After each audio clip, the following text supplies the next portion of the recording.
ಕಳಿಸ್ಕೊಡ್ತೇವೆ ಅಂತ ಹೇಳುವಂಥದ್ದು. ಇವತ್ತು ಆ CBIಗೆ ಕಳಿಸ್ಕೊಡ್ಲಿಕ್ಕೆ ಹಿಂದೆಟ್ಟು ಹಾಕುವಂಥದ್ದು ಯಾಕೆ ಅಂತ ಹೇಳಿದರೆ, ಸತ್ಯ ಸಂಗತಿಗಳು ಹೊರಗೆ ಬರ್ತದೆ. ಒಂದು ರೀತಿಯಲ್ಲಿ CBI ತನಿಖೆಗಳಾದರೆ ರಾಹುಲ್ ಗಾಂಧಿಯವರೇ ಕೂಡ ಈ ದುಡ್ಡು ಹೋದಂಥದ್ದೆಲ್ಲ ಮುಟ್ಟಬಹುದು ಅಂತ ಹೇಳುವಂಥದ್ದು, ಹೊರಗೆ ಬರಬಹುದು ಅಂತ ಹೇಳುವಂಥ ಆ ಒಂದು ಹೆದರಿಕೆ ಅವರ ಮೇಲಿರುವಂಥದ್ದು ನಾವು ಕಾಣ್ತಾ ಇದ್ದೀವಿ. ಇದಕ್ಕಾಗಿ ಆ ತೆಲಂಗಾಣದ ಚುನಾವಣೆಗೆ ಈ ಹಣ ಬಳಕೆ ಆಗಿದೆ ಅಂತ ಹೇಳುವಂಥದ್ದು ನಾವು ಇವತ್ತು ಕೂಡ ಆಗ್ರಹ ಮಾಡ್ತೀವಿ. ಆಯಿತು ಸಿದ್ದರಾಮಯ್ಯನವರೇ, ನೀವು ಭಾರಿ ಭ್ರಷ್ಟಾಚಾರ ವಿರೋಧಿಗಳಲ್ವಾ, ಇದನ್ನು ನನ್ನನ್ನು ಕಳಿಸಿಬಿಡಿ, CBIಗೆ ಕೊಡಿ, ಸತ್ಯಾಂಶಗಳು ಹೊರಗೆ ಬರಲಿ, ಅಪರಾಧಿಗಳು ಯಾರು ನಿರಪರಾಧಿಗಳು ಯಾರು ಅಂತ ಗೊತ್ತಾಗಲಿ.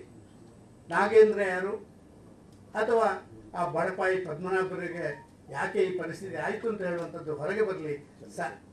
ಚಂದ್ರಶೇಖರ್ ಅಂತ ಹೇಳುವಂಥದ್ದು ಪದ್ಮನಾಭರು ಇದರಲ್ಲಿ ಇನ್ವಾಲ್ವ್ ಆದವರು MD ಆಗಿ ಅವ್ರದ್ದೆಲ್ಲ ಸತ್ಯ ಸಂಗತಿಗಳು ಹೊರಗೆ ಬರುವಂಥದ್ದು ಎಲ್ಲ ಆಗುತ್ತೆ. ಒಂದು ಸುಮಾರು 8 ಖಾಸಗಿ ವ್ಯಕ್ತಿಗಳ ಖಾತೆಗೆ ಹಣ ವರ್ಗಾವಣೆ ಆಗಿರುವಂಥದ್ದು.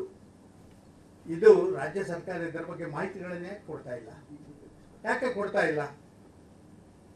ತಮ್ಮ ಅಕೌಂಟು ಮಲ್ಲೇಶ್ವರಮಲ್ಲಿದ್ದರೂ ಕೂಡ ಅದನ್ನು ಯಾಕೆ MG ರೋಡ್ಗೆ ವರ್ಗಾವಣೆ ಮಾಡುವಂಥ ಅವಶ್ಯಕತೆಗಳಿತ್ತು? ಮಲ್ಲೇಶ್ವರಂ ಅವರ ಕಚೇರಿಗೆ ಮತ್ತೊಂದಕ್ಕೆ ಹತ್ತಿರ ಇರುವಂಥದ್ದು. ಯಾವುದೋ ನಿಗಮದ ಅಧ್ಯಕ್ಷರ ನೇತೃತ್ವದಲ್ಲಿ ರೆಸೊಲ್ಯೂಷನ್ಗಳಾಗಿ ಇದನ್ನು ವರ್ಗಾವಣೆ ಮಾಡಲಾಗಿದೆ ಅಂತ ಹೇಳುವಂಥದ್ದು ಕೂಡ ಮೇಲ್ನೋಟ ಬೇರೆ ಬೇರೆ ಕಡೆಯಿಂದ ಮಾಹಿತಿಗಳು ಲಭ್ಯ ಆಗಿರುವಂಥದ್ದು. ನಿಗಮದ ಅಧ್ಯಕ್ಷರು ಯಾಕೆ ಇದರ ಬಗ್ಗೆ ಮಾಹಿತಿಗಳನ್ನು ಕೊಡ್ತಾ ಇಲ್ಲ?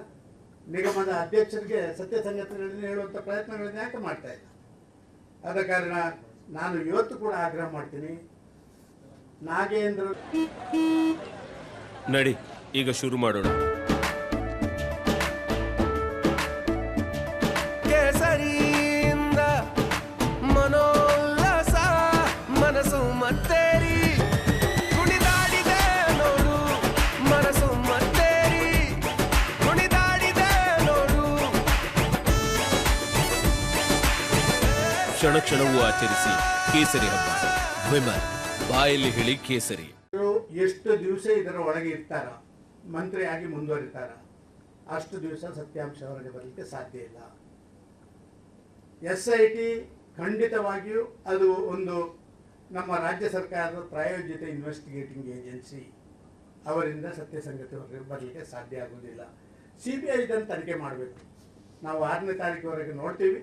ಇಲ್ಲೇ ಇದ್ದರೆ ರಾಜ್ಯವ್ಯಾಪಿಯಾಗಿ ಭಾರಿ ದೊಡ್ಡ ಹೋರಾಟಗಳನ್ನು ಮಾಡ್ತೀವಿ. ಈಗಾಗಲೇ ಆ ಪರಿಷ್ಠ ಪಂಗಡದ ಜನ ಎಷ್ಟರ ಮಟ್ಟಿಗೆ ಈ ರೀತಿ ಅನ್ಯಾಯ ಆಗಿದೆ. ಯಾರೋ ಹೇಳ್ತಾ ಇದ್ರು, ಭಾರಿ ಪದ್ಮಶ್ರೀ ಪುರಸ್ಕೃತ ಒಬ್ಬರು ರಾಮನಗರದಲ್ಲಿ ಅಲ್ವಾ, ಏನು ಹೆಸರು? ಕೋಲಾರ ಬೆಂಗಳೂರು ಗ್ರಾಮಾಂತರ ಕೋಲಾರ. ಇವರು ಒಂದು ಇದಕ್ಕೆ ಯಾವುದು ಎಂಥದ್ದು ಗಂಗಾ ಕಲ್ಯಾಣ ಯೋಜನೆಗೆ ಅರ್ಜಿ ಹಾಕಿ ಮಂಜೂರಾಗಿ ಇನ್ನೂ ಕೂಡ 6 ತಿಂಗಳಿಂದ ಆ ಹಣ ಬಿಡುಗಡೆ ಆಗಿಲ್ಲ ಅಂತ ಹೇಳುವಂಥದ್ದನ್ನು ನಾವು ನೋಡ್ತಾ ಇದ್ದೇವೆ. ಈ ಲೂಟಿ ಹೊಡೆದ್ರೆ ಮತ್ತೆ ಅವರಿಗೆ ಇಲ್ಲಿ ಹಣ ಕೊಡೋಕ್ಕಾಗುತ್ತೆ. ಈ ರೀತಿ ಲೂಟಿ ಮಾಡಿದರೆ ಪದ್ಮಶ್ರೀ ಪುರಸ್ಕೃತರಿಗೆ ಅವರ ಆ ಯೋಜನೆ ಪ್ರಕಾರ ಸಿಕ್ಕಬೇಕಾದಂಥ ಸವಲತ್ತು ಕೊಡಲಿಕ್ಕೆ ಆಗದ ಮೇಲೆ ಸಾಮಾನ್ಯ ಜನರ ಪರಿಸ್ಥಿತಿ ಏನು?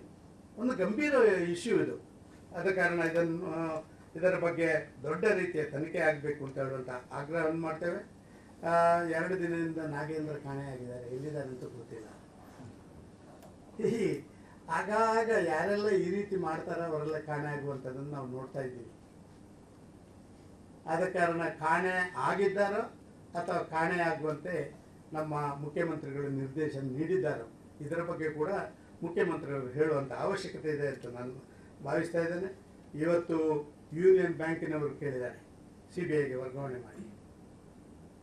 CBIಗೆ ವರ್ಗಾವಣೆ ಮಾಡಿ ನಮ್ಮ ಅಧಿಕಾರಿಗಳ ಮೇಲೆ ಒಂದು ಆರೋಪಗಳನ್ನು ಮಾಡ್ತಾ ಇದ್ದಾರೆ. ನಮ್ಮ ಅಧಿಕಾರಿಗಳು ಯಾವ ರೀತಿಯಲ್ಲೂ ತಪ್ಪು ಮಾಡಿಲ್ಲ.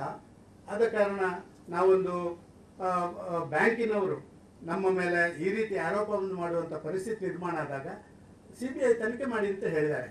ಮುಖ್ಯಮಂತ್ರಿಯವರು ಇದನ್ನಾದರೂ ಒಂದು ಗಂಭೀರವಾಗಿ ಪರಿಗಣಿಸಬೇಕು ಅಂತ ಹೇಳುವಂಥ ಆಗ್ರಹವನ್ನು ನಾವು ಮಾಡ್ತಾ ಇದ್ದೇವೆ. ಈ ರೀತಿ ಪರಿಷ್ಠ ಪಂಗಡದವರಿಗೆ ಮಾಡಿದಂಥ ಈ ಒಂದು ದೊಡ್ಡ ಅನ್ಯಾಯ ಇದರ ವಿರುದ್ಧ ರಾಜ್ಯವ್ಯಾಪಿ ಹೋರಾಟವನ್ನು ಮಾಡಬೇಕು ಅಂತ ನಿಶ್ಚಯ ಮಾಡಿದ್ದೇವೆ. 6ನೇ ತಾರೀಕಿನ ನಂತರ ನಮ್ಮ ರಾಜ್ಯದ ಅಧ್ಯಕ್ಷರು ಮತ್ತು ನಮ್ಮ ನಿಗಮದ ನಮ್ಮ ಮೋರ್ಚಾದ ಅಧ್ಯಕ್ಷರು ಎಲ್ಲರೂ ಸೇರಿಕೊಂಡು ಇದಕ್ಕೆ ಬೇಕಾದ ಪ್ಲಾನ್ ಆಫ್ ಆ್ಯಕ್ಷನ್ ಮಾಡಬೇಕು ಅಂತ ನಿಶ್ಚಯವನ್ನು ಮಾಡಿದ್ದೇವೆ.